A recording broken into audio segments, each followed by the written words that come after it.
بسم اللہ والصلاة والسلام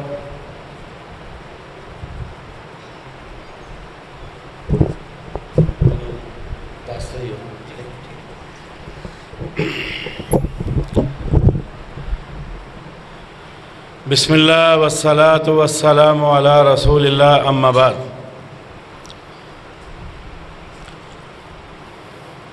اجتماعیت بحیثیت انسان ہماری ضرورت ہے۔ وہ ہماری ذاتی گھریلو زندگی ہو، اس میں بھی ہمیں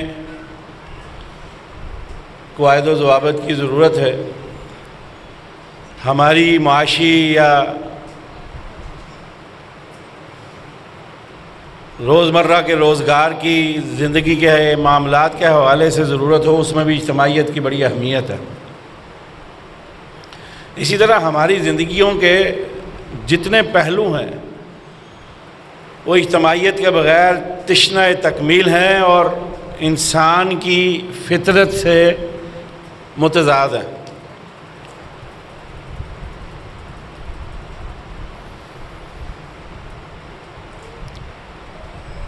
اسی حوالے سے انشاءاللہ العزیز چند باتیں کرنے کی کوشش کروں گا۔ شکر گزار ہوں مرکزی جمعیت اہل حدیث فیصل آباد سٹی کا اور اہل حدیث یوتھ فورس فیصل آباد کا، انہوں نے آپ سے ہم کلام ہونے، آپ کی زیارت کا موقع اور بالخصوص علماء ربانی کی زیارت کا موقع فراہم کیا۔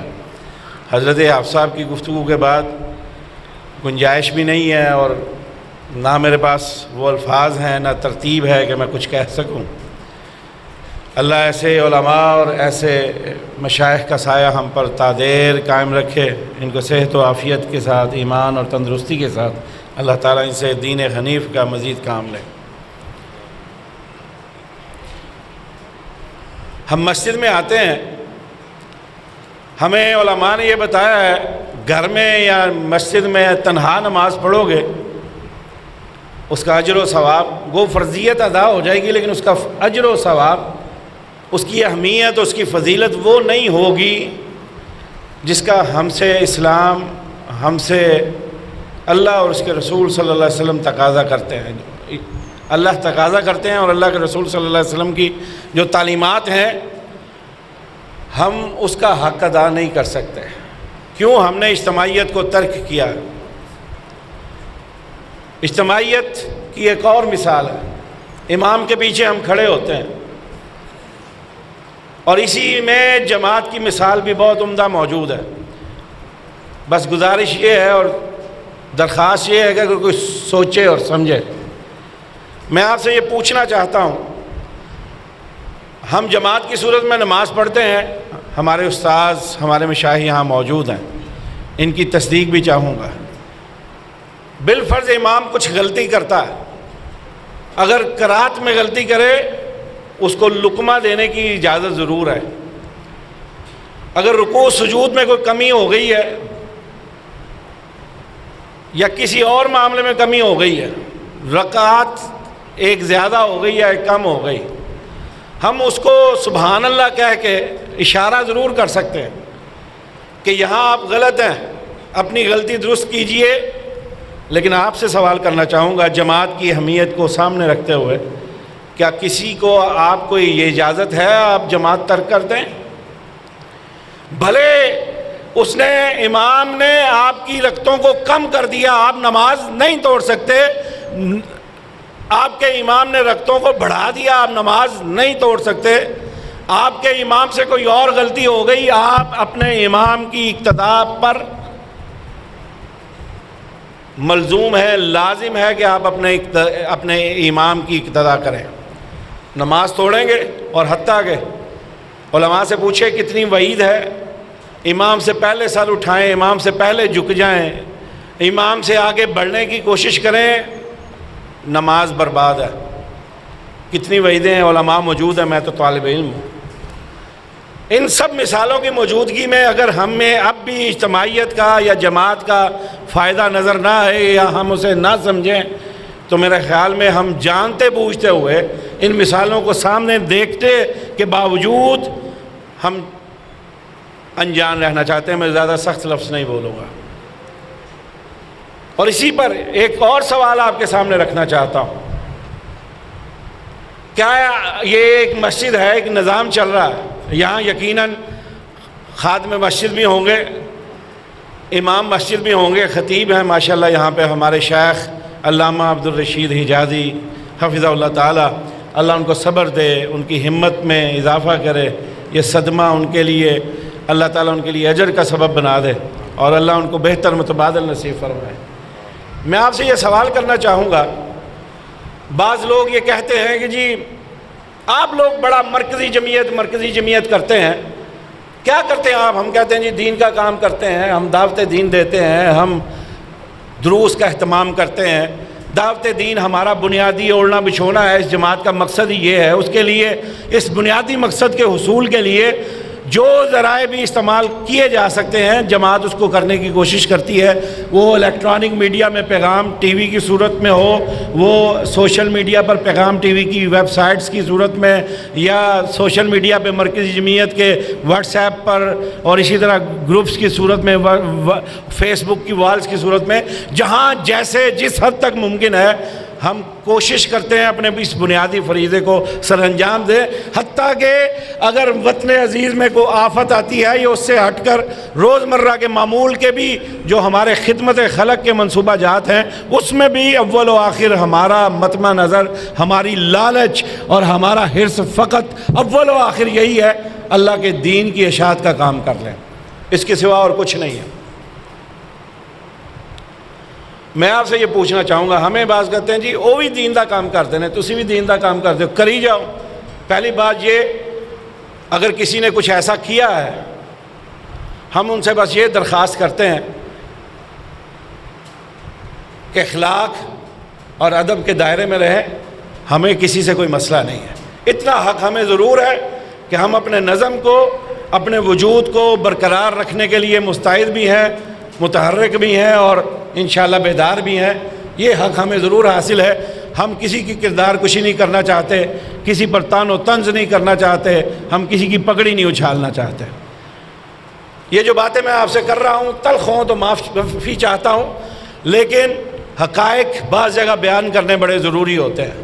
میں آپ سے یہ بات کر رہا تھا, یہاں امام مسجد انتظامیہ نے مقرر کر رکھا ہے, یہاں خطیب مسجد انتظامیہ نے مقرر کر رکھا ہے, اور فیصل آباد کا شہر ہے, ممکن نہیں ہے صبح درس قرآن تفسیر نہ ہوتا اور شام کو حدیث کی کلاس نہ ہوتی ہو, حدیث کا بیان نہ ہوتا ہو, ہر روز چاہے ایک یا دو بیان ہوتی ہوں گی.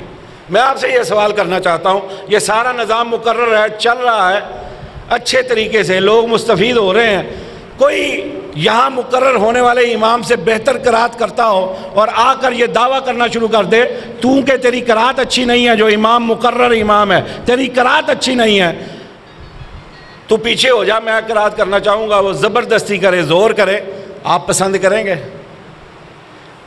آپ سب یہ کہیں گے چل رہا ہے نظام, اس کو ڈسٹرب نہ کریں, یہ انتشار کا سبب ہے, یہ مسجد کی بربادی کا سبب ہے.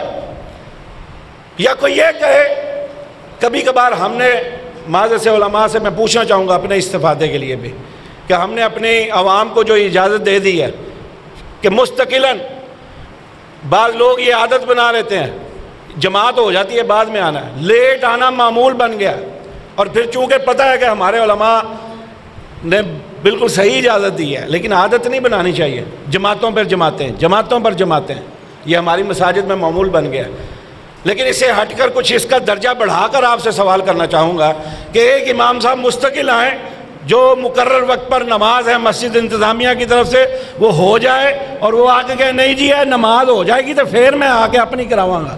تے آ جاؤ جڑے میری قرات جنہوں بڑی پسند ہے نا, تے پہلے مولوی صاحب دی یا قاری صاحب دی, جنہوں نہیں پسند وہ بعد ہی آیا کرو تو پھر نماز کراواں کرانگے. یہ مسجد صحیح نہیں چل رہی, میرے آنے سے صحیح چلے گی, میری قرات کرنے سے صحیح چلے گی, میری آواز خوبصورت, میرا انداز خوبصورت, میری للکار بڑی ہے اس لیے, اور میرے جذبات بڑے ہیں اس لیے میں آ کے کراؤں گا. اور اسی طرح کوئی حجازی صاحب اللہ ان کو سلامت رکھے, ان کے جمعے کے بعد کوئی جمعہ پڑھانے آ جائے, پہلے والا جمعہ ٹھیک نہیں ہے, اس مسجد کی انتظامیہ ٹھیک نہیں ہے, یا جمعے کا جو انتظام انہوں نے کر رکھا ہے وہ ٹھیک نہیں ہے, میں کراؤں گا. چونکہ لوگوں کے جذبات سے مجھے کھیلنا ذرا زیادہ آتا ہے، برانگیخت کرنا آتا ہے۔ وہ تو میٹھی میٹھی باتیں کرتے ہیں۔ بزرگ جو بزرگ ہو جائے اس کی داڑھی میں آنے والے ایک بال، سفید بال کی حیا بھی رب کرتے ہیں، اور یہاں ہم کہیں کہ نہیں اب ان کی ضرورت نہیں ہے، اب ان کو پیچھے ہٹا دو، میں چونکہ زیادہ بڑھ کے مارتا ہوں اس لیے مجھے لے آؤ۔ حجائی صاحب کے بعد کوئی اور خطیب آ جائے، میں آپ سے پوچھنا چاہوں گا کوئی مستقلاً عادتاً اس مسجد کے نظام کو چیلنج کر دے، نماز کے مقابلے میں نماز اور جمعے کے مقابلے میں جمعہ، اور یہاں ماشاءاللہ یہ اے سی بھی چل رہے ہیں، اور کوئی آ کر اے سی جو ہے وہ چلتے اے سی کو بند کر دے، بند اے سی کو چلا دے، یہ پنکھے کو بند کر دے، چلانے کو بند کر دے، میں آپ سے یہ پوچھنا چاہوں گا پھر کہاں کا نظام رہے گا، اور کہاں کی تنظیم رہے گی، اور کہاں کا نظم رہے گا، اور کہاں کی ترتیب رہے گی؟ ہم سے یہ جو لوگ سوال کرتے ہیں نا جی، وہ بھی کر رہے ہیں، آپ بھی کر رہے ہیں، میں یہ بس بڑی عاجزی سے آپ دوستوں یہ سوال کرنا چاہوں گا، پھر کون سا نظم، کون سی تنظیم، کون سی ترتیب باقی رہے گی؟ ہم ہجوم بن جائیں گے، ہم بھیڑے بن جائیں گے، پھر کسی جماعت کی بات نہ کیا کیجئے، پھر کسی نظم کی بات نہ کیا کیجئے۔ اور یہ نظم اور جماعت موجود ہے تو آج ہر اہل حدیث کا سر فخر سے بلند ہونا چاہیے۔ بڑے بدبخت ہیں وہ لوگ جو جماعت کو تانے دیتے ہیں، جی 2 سینٹ دی ہیں سیٹاں، 2 سینٹ کی سیٹیں، اس کے لیے اللہ معاف کرے ان جیسے حضرت الامیر علامہ پروفیسر ساجد میر صاحب جیسے نستعلیق، ان جیسے نفیس شخصیت کے بارے میں بھی انتہائی بری باتیں کی جاتی ہیں، حضرت حافظ عبدالکریم صاحب کے بارے میں بھی۔ پہلی تو میں یہ بات واضح کرنا چاہتا ہوں، شیخ ہوں، صاحب کتاب تھوڑا آتا ہے، حضرت شیخ اسحاق صاحب بھی یہاں موجود ہیں، آپ بھی کاروباریوں کے شہر سے تعلق رکھتے ہیں۔ ان بیچارے معصوموں کو معلوم ہی نہیں ہے سینیٹر بننے کے لیے کم از کم 44 پنجاب اسمبلی میں یا 48 ایم پی اے چاہیے، 44 یا 48، میری گنتی یا 44 درست ہے یا 48 درست ہے، ہم 45 کر لیتے ہیں۔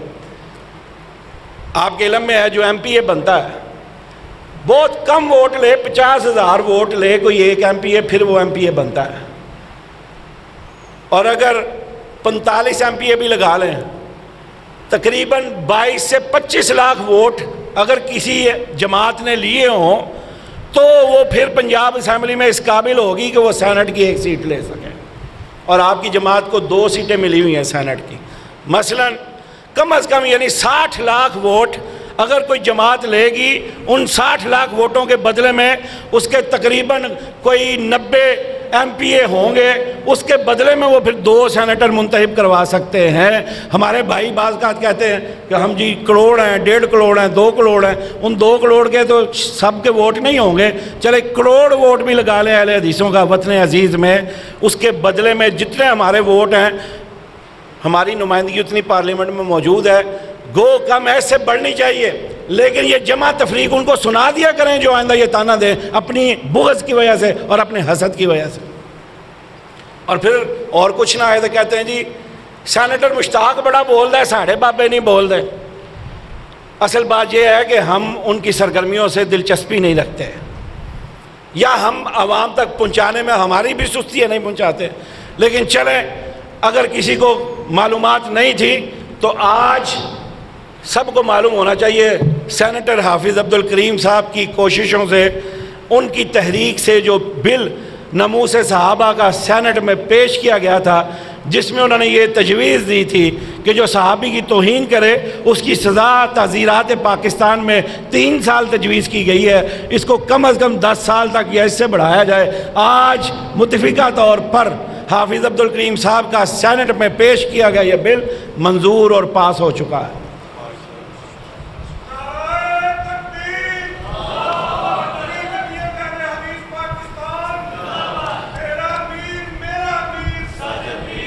تنقید کریں بس، یہ تنقید ضرور کیجئے، لیکن جو حسنات ہیں مرکزی جمعیت کی اس کو قبول بھی کیجئے۔ مرکزی جمعیت ایک تاریخ ہے، مرکزی جمعیت ایک دستور ہے، مرکزی جمعیت ایک نام ہے، مرکزی جمعیت ایک پہچان ہے، مرکزی جمعیت اسلاف کی جماعت ہے، مرکزی جمعیت علماء کی جماعت ہے، مرکزی جمعیت اسی منہج کا نام ہے جو منہج نبوت ہے، مرکزی جمعیت اسی رستے کا نام ہے جو طریق سلفیت ہے، مرکزی جمعیت اسی فہم کا نام ہے جو فہم صحابہ ہے۔ اور انشاءاللہ العزیز ہمیں یہ اطمینان ہے جن قائدین کی قیادت میں ہم نے اپنے ہاتھ پکڑائے ہیں، اس بیعت کی صورت میں، عارضی بیعت کی صورت میں صحیح، ہمیں یہ معلوم ہے یعنی یہ ہمارے جذبات بیچیں گے، نہ یہ ہمارا خون بیچیں گے، نہ اپنی لیڈری کے چکر میں بڑکے لگا کر نوجوانوں میں مقبول ہونے کے چکر میں یہ ہمارے منہج اور مسلک کا نقصان کریں گے۔ جہاں اور ایک ہی واقعہ سنا کے مجھے احساس ہے آپ کا وقت ہوا چاہتا ہے۔ چند سال پہلے جب جناب شہباز شریف وزیر اعلیٰ پنجاب تھے، ایک بل پیش ہوا پنجاب اسمبلی میں، بڑی صوبائی اسمبلی میں پیش ہوا، ایک حکومتی وزیر نے یا حکومتی رکن نے وہ بل پیش کیا۔ جناب شہباز شریف نے اس پر جو تنقید ہوئی اس کے تناظر میں علماء کا ایک اجلاس بلایا اپنے آفس میں۔ حضرت الامیر نے بھی اپنے فرض منصبی کو ادا کرتے ہوئے اس پر شدید تنقید کی۔ شہباز شریف صاحب چونکہ یہ سمجھتے تھے حکومتی حلیف جماعت کے آپ رکن ہیں، اور اس برملا کہا انہوں نے اور رہ نہیں سکے، کہا جناب ساجد میر صاحب آپ ان کے ساتھ ہیں، یعنی جو مخالفین ہیں ان کے ساتھ ہیں یا ہمارے ساتھ ہیں؟ حضرت امیر نے وہاں برملا اعلان کیا ساجد میر ان کے ساتھ ہے، جو نہ ان کے ساتھ ہے نہ آپ کے ساتھ ہے، ساجد میر رب کے قرآن اور نبی کے فرمان کے ساتھ ہے۔ اور کوئی ایسی قانون سازی جو اللہ اور اس کے رسول کی تعلیمات کے اور قوانین کے متجاوز ہوگی یا خلاف ہوگی، مرکزی جمعیت اہل حدیث اس کی حمایت کرے یہ ممکن نہیں ہے، بلکہ ہم الٹا اس کی مخالفت کریں گے اور ڈنکے کی چوٹ پہ کریں گے۔ آپ کے وقت کا احساس ہے، ایک اور بات کرنا چاہوں گا۔ 2017 میں لاہور کا ایک مشہور ضمنی الیکشن ہوا، نام لینے میں خرچ نہیں ہے، ہمارے محترم ہے شیخ یعقوب صاحب نے لڑا، قاری شیخ یعقوب صاحب نے، اس کے مقابلے میں بیگم کلثوم نواز تھیں۔ اس الیکشن کو بھی کفر اور باطل کا مارکا بنا کے پیش کیا گیا۔ ہم نے خلیف جماعت ہونے کے ناطے شیخ یعقوب صاحب کو ووٹ نہیں دیے، بیگم کلثوم نواز کو دیے۔ مجھے یاد ہے عین اسی روز میر محمد کلیت القرآن میر محمد جو ہماری جماعت کے سابقہ امیر حافظ یحییٰ عزیز میر محمدی، جو کئی علماء کے استاد ہیں، ہمارے شیخ ہیں، ہمارے مربی ہیں، ان کے ادارے میں مرکزی جمعیت کی شورا کا اجلاس تھا۔ کسی نے سوال کیا، امیر محترم غالباً حافظ عبدالسمیع اکاڑوی تھے جو اس وقت امیر ضلع تھے اکاڑا کے، کہنے لگے امیر محترم خبریں یہ ہیں کہ آج بیگم کلثوم نواز MNA بن جائے گی اور مسلم لیگ نون میاں صاحب کی جگہ پر بیگم کلثوم نواز کو وزیر اعظم بنانی جا رہی ہے، تو اس صورت میں جماعت کا فیصلہ کیا ہوگا؟ ابھی بھی باتیں کرتے ہو مرکزی جمعیت کو، ابھی بھی ہمارے بزرگوں پر تان کرتے ہو، اور شرم کرنی چاہیے ان باتوں کا۔ میں یہ تلخی نہیں کرنا چاہتا تھا، لیکن ہر حد کو کراس کر دیا گیا۔ امیر محترم نے وہاں کیا جواب دیا؟ انہوں نے کہا جو فیصلے شریعت 1400 سال پہلے طے کر چکی ہے، میں بطور امیر جماعت یا آپ کیا حق رکھتے ہیں کہ اس شریعت کے طے کردہ فیصلے پر کوئی فیصلہ کریں؟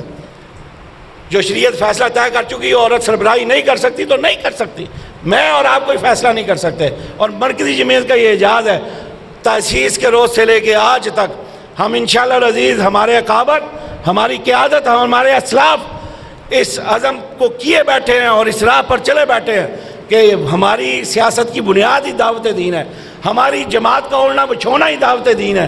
دین کی اشاعت کے لیے، دین کے احیاء کے لیے، دین کے ابلاغ کے لیے ہی مرکزی جمعیت اپنی ساری سرگرمیاں کر رہی ہے۔ روز وہ کسی بھی شعبے کو کھنگال لیں، مقصد اس کے سوا کچھ نہیں ہے، اشاعت دین، اللہ اور اس کے رسول کے فرامین کے اشاعت۔ تو انشاءاللہ العزیز جہاں ہم اشاعت کر رہے ہیں وہاں عزم ہے ایک ادنا سے بھی ادنا، عامی سے میں آبی کارکن ہوں، اس عزم کا اظہار کرتا ہوں کہ مرکزی جمعیت اہل حدیث کا جب نام لیا جائے گا تو یاد رکھیے جہاں اس کے کارکنان سے لے کے قیادت تک سب دعوت دین کے لیے کوشاں ہے، اس کا ہر شعبہ کوشاں ہے، ہر معاملہ اس کے لیے کوشش کر رہا ہے، وہاں دفاع دین کا وقت آئے گا، ہم کسی سے پیچھے نہیں ہوں گے۔ وآخر دعوانا الحمدللہ۔